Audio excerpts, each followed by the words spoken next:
So we're thinking about planning a curriculum workshop in your country. Now, in one sense, I feel I'm not the expert here. Patricia really is the expert. But we have done something similar in OTS, so I will just start with a couple of things that we did as to how you get started. And one of the first things is, and Patricia already mentioned it in her basic design model and modifying the curriculum, is to do a stakeholder survey.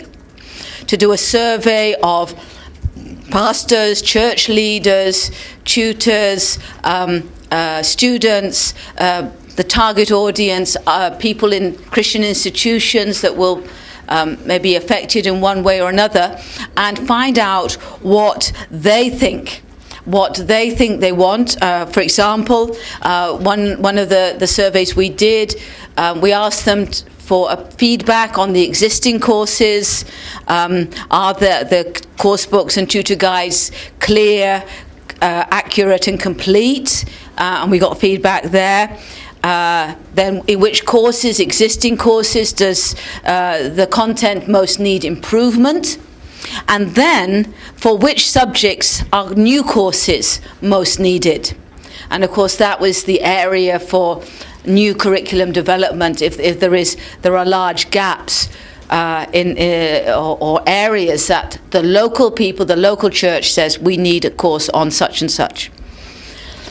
Then the next stage is to actually get together a group of people for a consultation for the workshop. But that is important as to who you invite.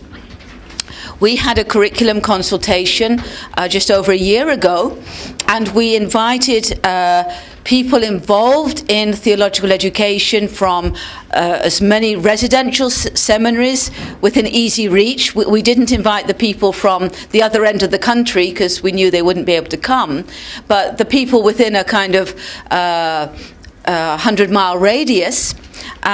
We invited the faculty members from residential colleges and from kind of non-formal or informal programs like correspondence training, correspondence school, Bible correspondence school, and NGOs, parachurch organizations that do some training like Youth for Christ, Campus Crusade, Pakistan Fellowship of Evangelical Students. What actually happened is, apart from two representatives from the Salvation Army College and one from the Pentecostal FGA College, nobody came from the residential seminaries. But a lot of people came from the parachurch informal sector. And when we looked at the results afterwards, I think that was skewed because their concerns were probably different. And I think if we'd had only the residential seminary people, we would have come up with some very different results. So this is one thing to be aware of. Again, it's like the hidden curriculum. You can have your hidden agenda. If you only invite certain people, you will get that result. If you invite different people, you will get a different result. And so you can, if you want a particular result, you can engineer that by the people you invite, so just be aware of that. So we did that, and I'll show you the questions in a moment that we asked the members who attended to look at. But another thing that we also did before we had this curriculum consultation is we asked other institutions, other seminaries, to send us their existing curricula, so that we could compare. Not entirely, they do such and such, we must do the same, but to maybe have ideas of how to fill the gaps. Partly it's for identifying the gaps. We see, they do a big component of discipleship training. Maybe we should do more on that. They have a whole semester on teamwork, leadership and teamwork. Maybe we should have something like that. But also, and this is the sneaky thing, it's a good way to identify potential writers, because you find out so-and-so teaches systematic theology in this residential seminary. We can ask them, would they be prepared to write a course on systematic theology for us? And we've done that on a few cases, and we find certain institutions are much more cooperative than others. Sometimes, and it's not just the level of busyness, because they're all busy people, but it's a priority. And there is one institution when they almost always say yes when we ask them. But at least we know, oh, this person teaches missions, we can approach them for the missions course. This person teaches hermeneutics, we approach them for a hermeneutics course. So if we move on to the questions we actually asked in this consultation, function F8.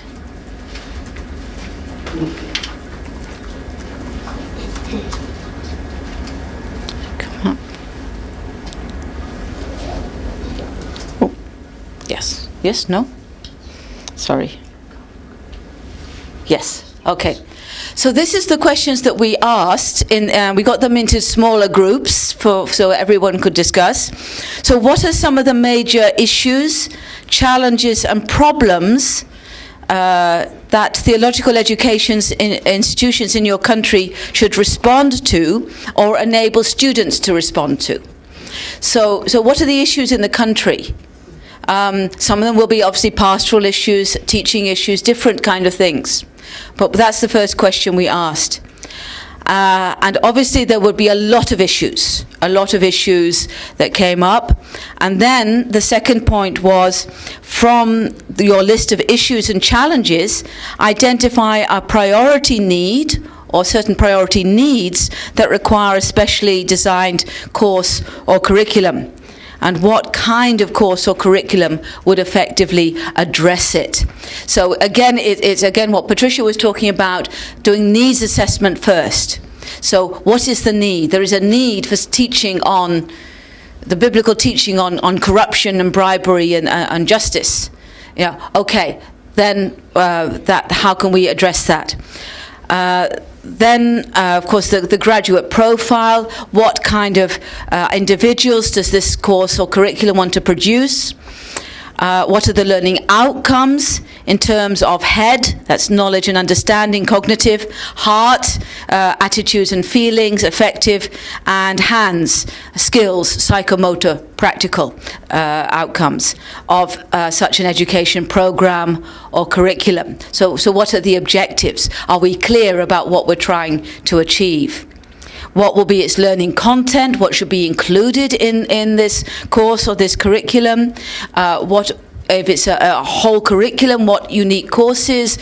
What elements should be included? And what teaching methods should be used? What learning activities will be required of the students? And this is something that is very important, especially with TEE, so we avoid just getting another series of lectures or the equivalent on paper. So what kind of special teaching methods? Now, for example, one course we're working on now, we identified a gap in the whole area of social issues and socio-economic issues, and so we are translating Poverty and Development from Tufti, and that has, as part of its activities, you have to go to a slum and meet people and talk to people and ask them questions about, what their situation is, what they think about it, what they think the needs are, and go back several times, 3 or 4 times during this 3-month course to go and visit. And it's very, very practical. And when we did this with our students, a lot of the students said they learnt more for that. Oh, sorry, we've gone off again. They learnt more from that experience than from just from the course book. So including the teaching methodology, the learning activities, what assignments will be included, what practical assignments, what written assignments, what research they're expected to do. And of course that will depend on what level this course is for. and probably the methodology will vary from level to level. Obviously, you will expect more from a degree level student, a BTH level student, than you would expect from a certificate level student. So this are just some suggestions, and it was very interesting that what we came out with as a result was a strategic plan for the next 6 years to produce 14 new courses in our curriculum, which is about 50% again on our existing courses. Things like apologetics in the Islamic context, social issues, justice, poverty and development, hermeneutics, counselling, many practical courses, because we were, and I think the only biblical course we've added is Romans, because we were already strong on the biblical side. But our application side was maybe weaker. And so these were the things that were focused on, because these are the real needs in society, and for Christians to relate in society, in their community. Especially as most of our students are lay people, they're not preparing for the pastoral ministry. We need to equip them to be relating in the workplace, in the wider community, in society. And these were the issues that came up. Again, because they were mainly people from NGOs and informal sector, they picked up on those issues possibly more than if we'd had people from the residential seminaries who'd have probably said, you need more on, biblical studies or theology or whatever. But anyway, so that is one way of doing it. You can develop your own questions for that. But that's just the experience we had. So I think I'll hand over now to Patricia to share some of the experience she's had and the particular expertise that she can offer in this area.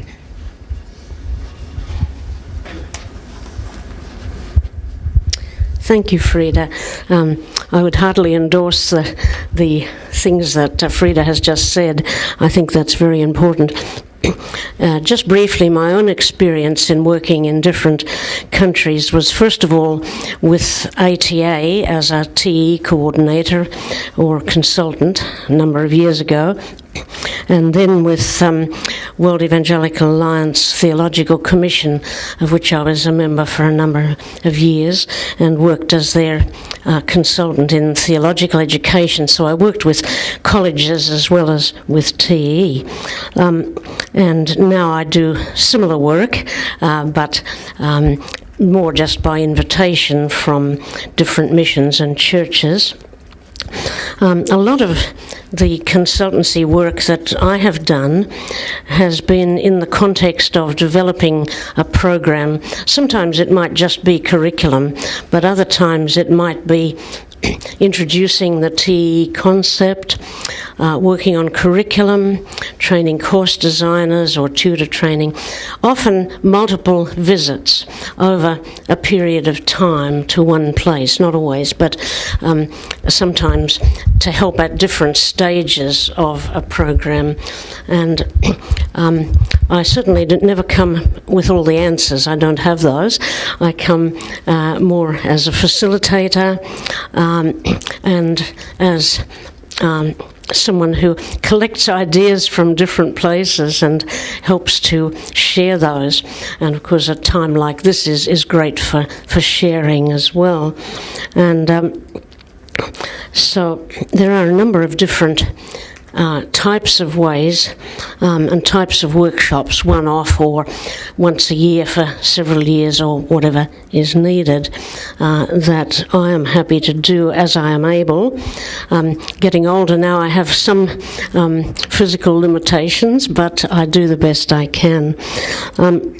And just on a practical level, as the Lord provides, if the people who invite me cannot pay the airfares, I pay my airfares, but I do ask for accommodation and some food when I get there, which is helpful. And I would also ask for quite a lot of questions similar to those and preparation similar to those Frida has mentioned. There would be important questions, perhaps geared to the situation. So preparation I would ask people to do, because really we're drawing out the needs and the ideas, and just facilitating that as far as possible. Very important who is invited, that you get the people who really have a responsibility for curriculum or whatever it is. Sometimes churches just send an official representative who may never be doing that. I've sometimes had people come to a course writers workshop who would never write a course. They're just there because they are the official person in the church, and that doesn't really work. We would want to have a lot of discussions about who would come, about the language we would use. If an interpreter is needed, I would want to spend quite a lot of time talking with that interpreter first and back translating things and making sure that it's going to communicate. But doing a seminar through an interpreter is not great, so there are some other options there. How long should it last becomes a question. Where should it be held? If it is held in a city or in a college somewhere, often people are coming and going and they're not there for the whole time. Sometimes it's better to go to a retreat area further away and just have people together. And depending what we're going to do, we may need several days or we may need up to 2 weeks. Depends what is needed. And a lot of questions arise. One of the questionnaires that I often like to send out is to try to find out from people in the churches where they are at in terms of their beliefs and understanding of Christianity. Of course, if they've all done some TE courses, then you're going to have a much more biblically literate group. But in many countries, there's a great deal of syncretism in the churches. People are mixing up Christian ideas with ideas from the religion roundabout, whatever it is. And so then we have to really address those issues in a good curriculum. So you would be asked to do quite a bit of homework first and perhaps to work through over a period of time what you want to have done. And these days it's quite possible to continue some consultative help via email or Skype or other things as well. But as the Lord enables, I and others here, because I'm not the only one, are able to help in some of these ways, perhaps, and are willing to come. Increase has trained a number of TE facilitators, TE equippers, who can also help you. And so if you need help, or if you're a person who can help others, that's great. And let's work together. And over the years, I hope that I have refined or improved what I do. I do some things very differently now to how I did them a few years ago, because we are learning ourselves. But if we can help you at some time, please feel free to ask, and we'll see where we go from there. Thank you.